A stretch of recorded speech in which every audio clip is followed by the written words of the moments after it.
Concentrar na palavra, né, Rogério? Porque a palavra é o instrumento. Aleluia, é a arma. Aleluia, para quando o adversário vir, você está dentro da palavra, Aldair. Está aqui, Satanás, eu conheço a palavra. Aleluia.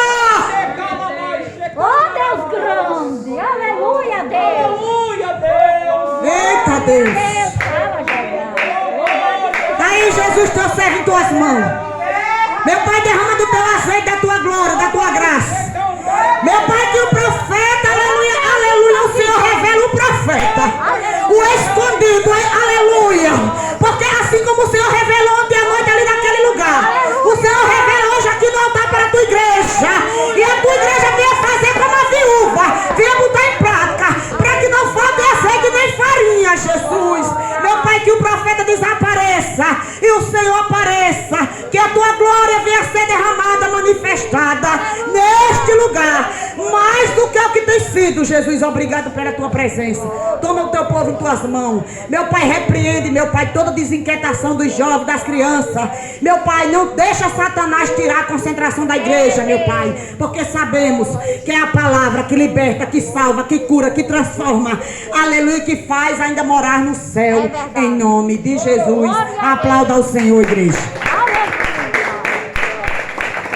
Glória a Deus. Poder sentar nessa hora.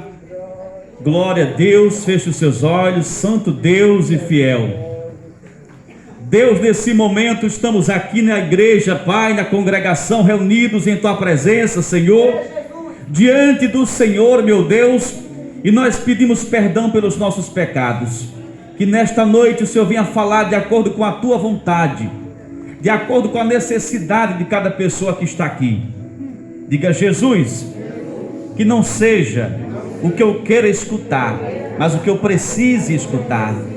Aplauda Jesus. Glória a Deus.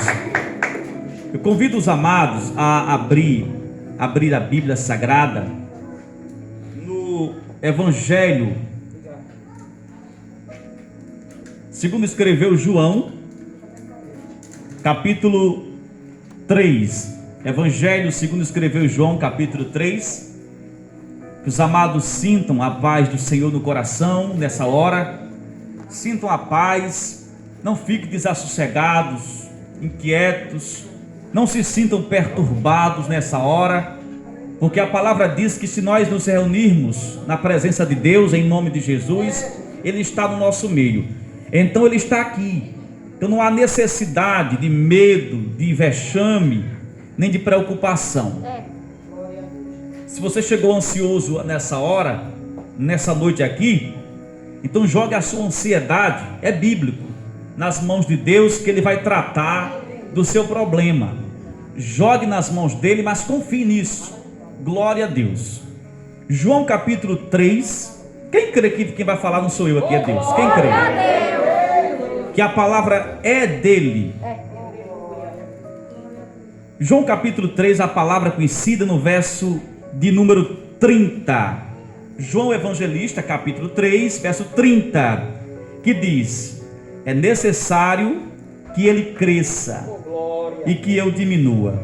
Leia em voz alta: é necessário que ele cresça e que eu diminua. Solte aí. A palavra diz que João, o profeta João, não é João o discípulo que andava com Jesus, e ele tinha uma intimidade muito grande com Jesus. Inclusive ele é conhecido na Bíblia como o discípulo do amor, escrevendo com muito amor as palavras da parte de Deus. Não é esse, é o profeta João, que ele vem antes de Jesus, anunciando as boas novas, anunciando a vinda de Jesus como o Messias prometido em Israel. Este homem aqui que ele nasce um pouquinho antes de Jesus nascer, pois a palavra diz que quando Maria, mãe de Jesus, estava grávida de Jesus, Isabel também estava grávida de João Batista. E a escritura diz que João Batista, um pouco mais velho do que Jesus, porque ele nasceu um pouquinho antes, mas os dois são primos legítimos. A quem queira discordar, os estudiosos acreditam que João e Jesus eram primos de segundo grau. Mas a Escritura, se você for meditar a palavra, vai descobrir que eles tinham um nível de parentesco muito próximo, chegando a ser primo de primeiro grau. Havia sangue nas veias, digamos assim, um do outro. Então a palavra diz que Deus, não porque alguém disse, indicou para que Deus fizesse isso, não porque Deus foi, como se diz, chamado a atenção para fazer isso, não porque alguém teve um sonho e disse: Deus, eu tive um sonho, é melhor que seja assim. Mas o próprio Deus escolheu João Batista para pregar antes de Jesus o arrependimento. E você pode entender ou não entender, mas se você não entender, começa a questionar o motivo pelo qual que Deus escolheu João Batista. Muita gente se pergunta o porquê que Deus escolheu você para estar aqui. Sabia que tem gente que pergunta por que ela e não eu? Sabia que alguém pergunta, mas por que ele está lá, naquele lugar, e não eu estou? Por que o irmão recebe vitória e eu não consigo ser abençoado? Tem muita gente que questiona a sua vida, pessoal. Tem muita gente que se pergunta a si mesmo com relação à sua vida, à sua vitória. Por que você estudou e eu não estudei? Por que você se formou e eu não me formei? Por que você é um pregador e eu não sei pregar? Por que você ora e acontece? Quando eu oro, nem Deus me escuta, eu acredito eu. E as pessoas perguntam muito coisas que não tem resposta. Mas se você entender, glória a Deus. Mas se você não entender, eu quero que você preste atenção. Tem coisa que quando Deus faz, Ele não precisa se você vai entender ou não. Ele não quer saber se alguém vai entender ou concordar ou discordar. O fato é que quando Deus se levanta para fazer alguma coisa, Ele não pergunta se a sociedade vai aplaudir, se a religião vai concordar, se a política vai aplaudir. O fato é que Deus é soberano e agindo Ele, ninguém pode impedir. Glórias a Deus. Alguém pode dizer assim, minha esposa, mas Deus só chamou o profeta João porque João era assim com Jesus. Afinal, eram da mesma família, e ali os dois estariam na mesma casa, na mesma fé, os dois se entendem. Mas não tem nenhuma resposta conveniente, não tem nenhuma resposta que prove isso. A Bíblia diz que Deus escolhe João, aleluia, para ser profeta em Israel. E quando eu começo a meditar na palavra de Deus, eu começo a entender que Deus escolhe aquele homem. Louvado seja o nome do Senhor. Por quê, pregador? Porque João Batista, ele era parecido com Jesus Cristo. O Espírito Santo, pode colocar o fundo, o Espírito Santo de Deus, ele me faz entender que Deus escolhe João para ser profeta antes de Jesus nascer, porque em João havia o DNA de Jesus. Porque em João havia, aleluia, uma semelhança com Jesus. Por quê? Porque quem diz é a palavra que João Batista pregava o arrependimento. E se você for observar, quando Jesus começa a pregar a palavra, a primeira mensagem dele é: arrependei-vos, que é chegado o reino dos céus. Então Deus não ia contrariar a mensagem de Jesus. Deus não ia botar um pregador que ia chegar mentindo para as pessoas. Tinha que haver a concordância para que o céu se abrisse. Tinha que haver a concordância, meu amado irmão, para que do céu viesse o milagre. Então Deus tinha que levantar um homem verdadeiro, um homem que não pregava mentira, um homem que sabia que o mais importante era a salvação, era a vida eterna. Então Deus levanta um homem que não tinha covardia, não tinha mentira e pregava para as pessoas a verdade. O que me chama a atenção também, que essa verdade que havia na boca de João Batista era tão tremenda, minha amada irmã, meu amado irmão, que mesmo assim, as pessoas achando o discurso muito duro, ainda assim as pessoas se aproximavam do profeta para se arrepender e serem batizadas. Como é que pode alguém escutar um discurso tão duro, tão áspero, mas mesmo assim enchia o espaço? Se fosse uma igreja, estaria lotada, mesmo assim escutando as verdades de João Batista. Por quê? Porque a verdade estava nele, era Jesus de Nazaré. A verdade que estava nas palavras dele era o próprio Deus se revelando naquelas palavras. E quando Deus está no lugar, ainda que Deus ecoe com palavras duras, o povo tem que se render, porque está escrito em Isaías que todo joelho se dobrará. Se você quer convencer o seu parente para ele se libertar da cachaça, da prostituição, do vício, não minta para ele, diga a verdade, porque tão na verdade você está falando na boca de Deus, e Deus fala na tua boca, e assim o milagre vai ter que acontecer. Porque a mentira é agradável, porque a mentira é bonito, é bom escutar mentira, sabia? Porque a mentira nunca machuca, a mentira nunca deixa a gente de cabelo arrepiado, a mentira nunca deixa o sujeito chateado, porque a mentira é bem entrosada, é bem planejada, e geralmente quem mente só diz coisa bonita, coisa boa, não diz a verdade. Mas quem está na verdade está com Deus, e quem recebe a verdade com agrado recebe Deus, e quem recebe Deus vai ter que ter a vida transformada. Então o ministério de João Batista é um ministério, Josimar, muito abençoador e abençoado, porque ele está pregando o quê? A verdade. E quem está na verdade nunca se afunda. Quem está na verdade nunca anda nas trevas. Por quê? Porque a verdade é a luz. A Bíblia diz que o diabo é o pai da mentira. E quem escuta a mentira e acha bom e vive mentindo, e acha bom a mentira dos outros, está agradando ao diabo. Aliás, é a única coisa que o diabo criou foi a mentira. Então a igreja deste lugar tem que se acomodar, não, tem que querer exigir a verdade, tem que se alegrar com a verdade. Então Deus sustenta o pregador, por quê? Porque estava na verdade. A Bíblia diz que vinha gente de longe para se banhar no rio Jordão. Como é que pode o sujeito dizer assim: vocês são um sepulcro caiado, vocês são raça de víboras, não se livrarão do julgamento vindouro? Imagine só o pregador chamar o sujeito de cobra, de raça de víbora, e mesmo assim a pessoa, aleluia, se aproximar dele e dizer assim: hoje eu me arrependo dos meus pecados. Imagine só que igreja fortalecida era essa, Aldair. Uma igreja fortalecida na verdade.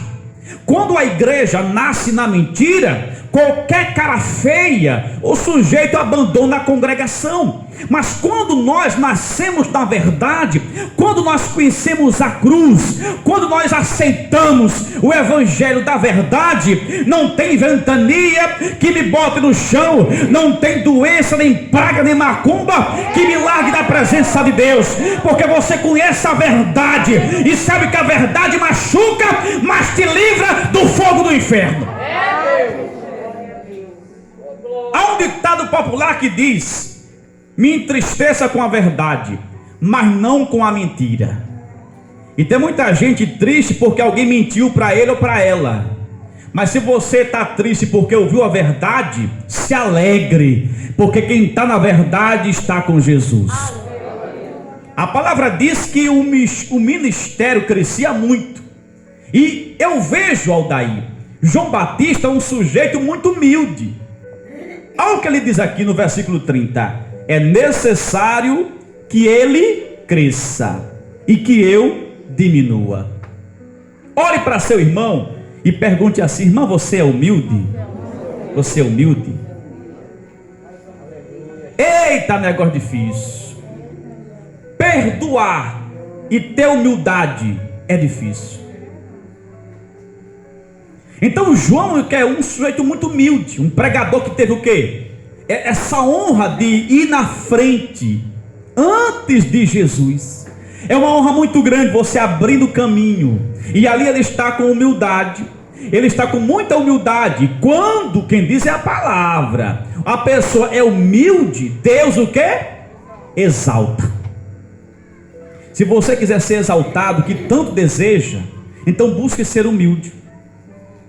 Busque ser humilde, não ande rasgado como um demônio chamado Maria Mulambo. Não é necessário. tome banho, vista uma roupa decente, venha charmoso para a igreja, venha, mas seja humilde. Se for necessário, sente no chão, sente numa cadeira, não importa, mas tenha humildade, que eu te garanto biblicamente que um dia Deus vai te exaltar. Tem muita gente descendo do trono porque não tem humildade, e ali a pessoa não entende o porquê que fulano de tal consegue vencer, consegue prosperar, consegue chegar no pódio, consegue, sabe, dar um salto, mas não sabe o porquê. Humildade, Deus se alegra. Diz a palavra que Deus abate o soberbo. Diz a palavra de Deus que Deus abate. O que é abater? Sabe, jogar na lama. Não porque Deus é mau, é porque Deus não suporta, aleluia, um coração contrito, um coração quebrantado. Ele não resiste, meu amado irmão. A palavra diz que quando alguém se aproximava de Jesus na multidão,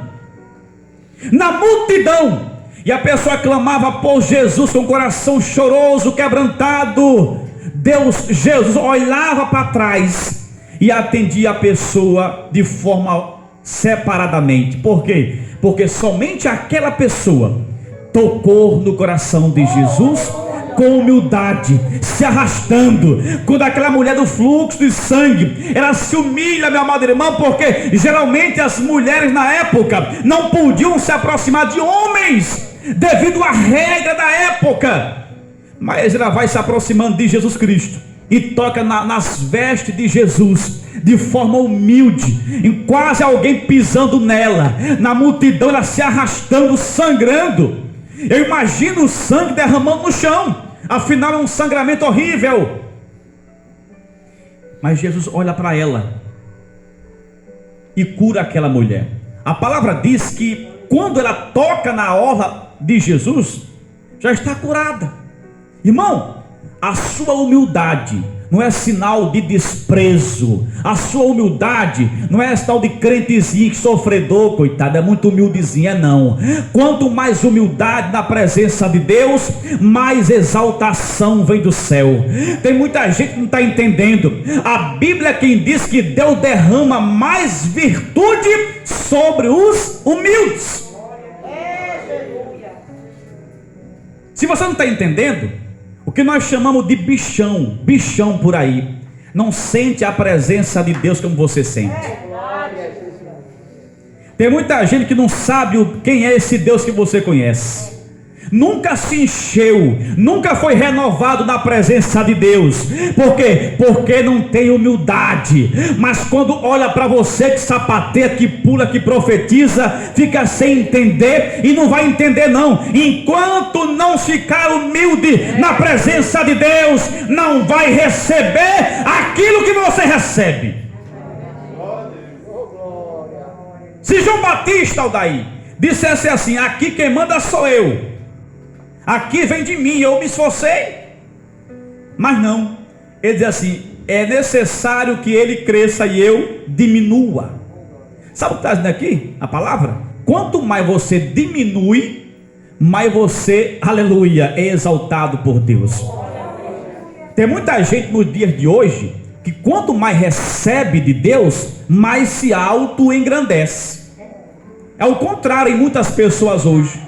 Tem gente, não é de uma forma geral, mas tem gente que quanto mais recebe oportunidade, quanto mais recebe, aleluia, um caminho aberto, uma luz, quanto mais recebe ali uma oportunidade de crescimento, a pessoa, então estou bem, então começa a se exaltar, quer dizer, se auto-exaltar. Não é assim que acontece, aleluia, com João Batista. Ele é consciente que ele tinha que diminuir. Então a palavra de Deus é muito clara. Quando o povo do mundo vai crescendo, vai se aperfeiçoando, buscando conhecimento, buscando dinheiro, vai crescendo, que o povo do mundo olha para esse outro povo e diz assim: chegou um bichão aí, esse aí é grande. Jesus é o contrário.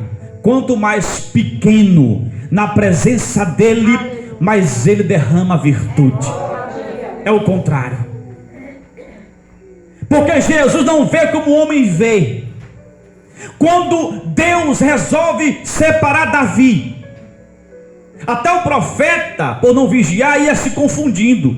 Aleluia! Consagraram alguém que estava indigno de consagração e de separação para o ministério. E ali Deus repreende o profeta para que consagrasse o menor da casa.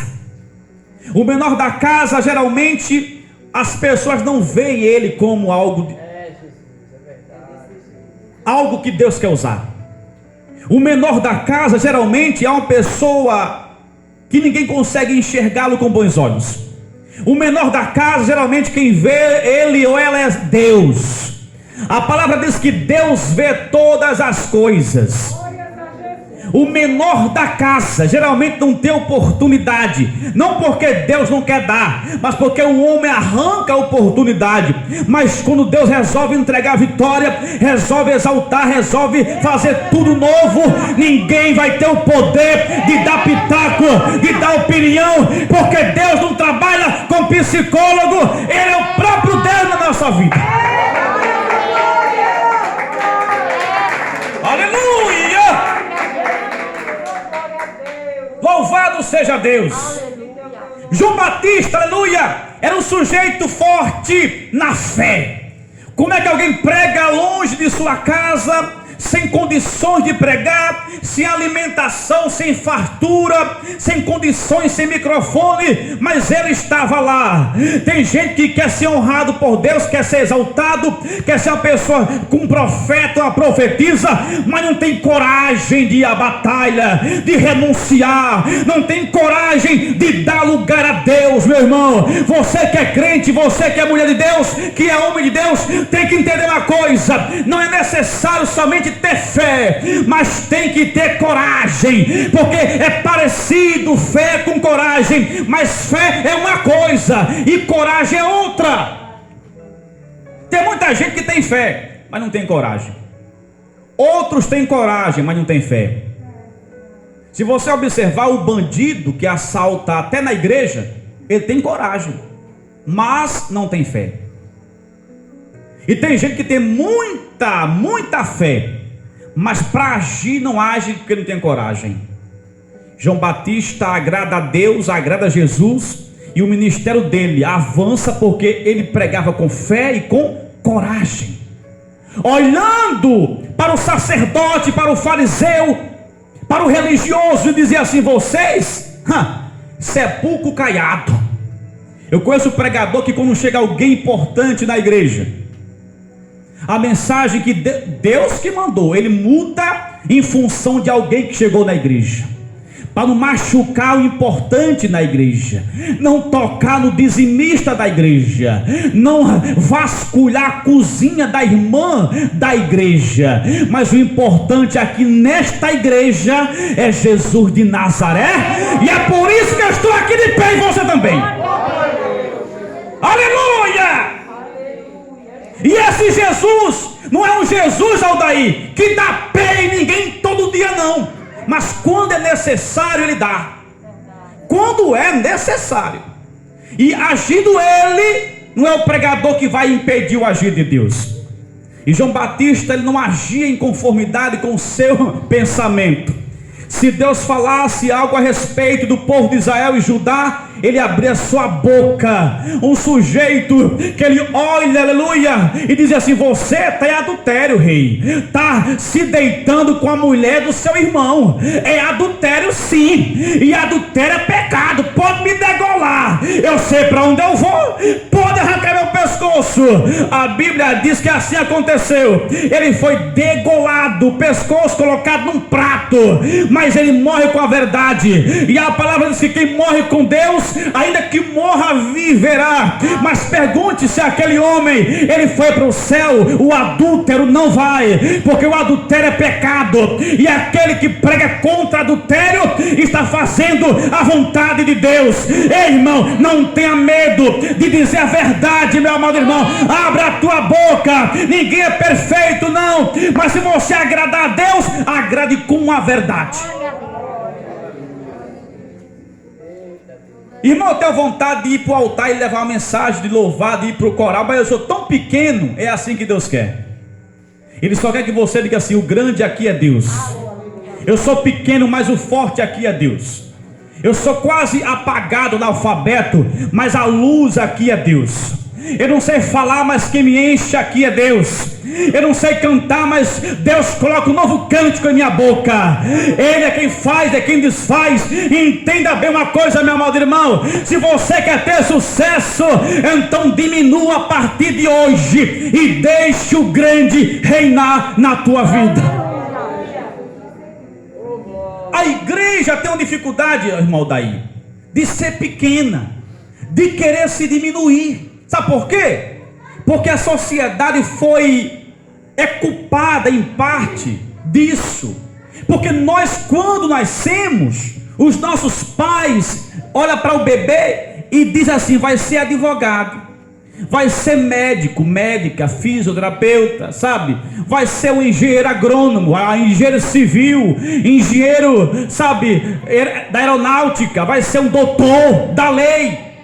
E isso vai gerando na criança uma expectativa. E a sociedade, ela é culpada assim, a esse respeito. Não diz assim: vai ser um homem de Deus, vai ser uma missionária. Não vai não. Vai ser médico, advogado. Por quê, pregador? Porque o povo quer ser grande. Mas nesta noite o grande aqui é Deus.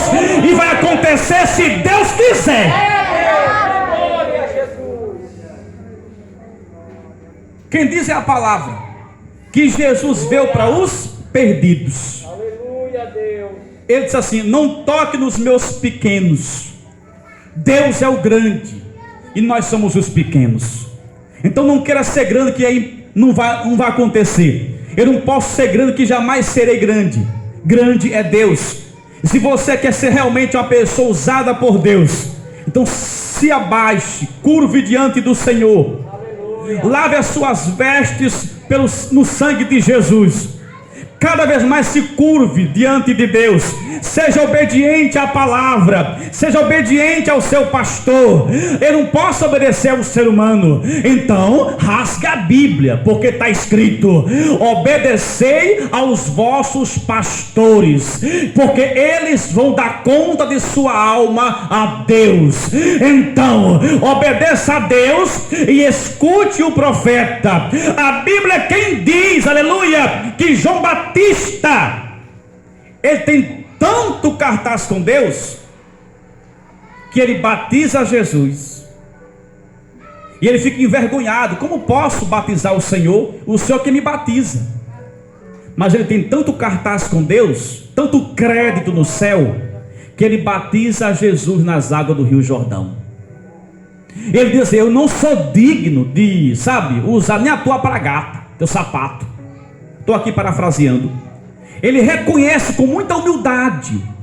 Quando você coloca no seu coração que você não é nada sem Jesus, ele passa a mostrar para você e para a sociedade que ele é tudo para você.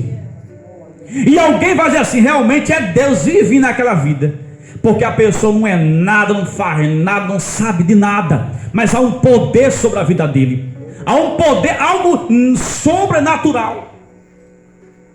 Mas tem muita gente que quer vencer e quer agir, porque sabe, com a força do braço, a pessoa acredita que vai longe, mas não vai. Deus tem que agir na nossa vida para alcançarmos nosso objetivo. Eu nunca esqueci um certo dia, alguém disse assim, eu já até falei aqui uma vez, um sujeito disse assim: você é pastor há um tempo atrás, faz tempo. Você é pastor, Cassimiro? Anda de carro, né? Eu vou abrir uma igreja para mim também. Até falei a minha esposa em casa: se ele expulsar demônio, jejuar, passar fome, ser humilhado, ser chamado de ladrão, ir para o monte, dormir tarde, dorme tão tarde que acorda com o rosto, sabe, a cabeça oca, não sabe, esquecido, que fica com muito sono acumulado, aí fica com o rosto de defunto, tá? Ele suportar isso, renunciar à faculdade, casa que tinha, pai, mãe, sucesso, rádio, profissão, ele é quem sabe. Vai em frente, cidadão. E eu soube esses dias que estava com depressão forte, querendo morrer. Certamente não suportaria a obra de Deus, o peso da obra de Deus. Então o sujeito diz: eu vou abrir uma igreja também. Quer dizer, eu vou fazer isso. certamente ele ia fazer, não ia se diminuir, não ia orar a Deus, não ia buscar a Deus, a grandeza de Deus, para Deus aperfeiçoá-lo, para Deus transformá-lo, e o próprio Deus mudar a vida dele, e um dia ele olhar para as pessoas e dizer assim: foi Deus que fez, porque eu me diminuí, e ele cresceu na minha vida. E ele está lá, nem da fé ele é, nem crente ele é, quanto mais pregador. Então João Batista, ele sabia que ele tinha que diminuir. Então quanto mais você receber de Deus, mais diminua. Olhe para seu irmão, quanto mais você receber de Deus, mais diminua. Aplauda o Senhor.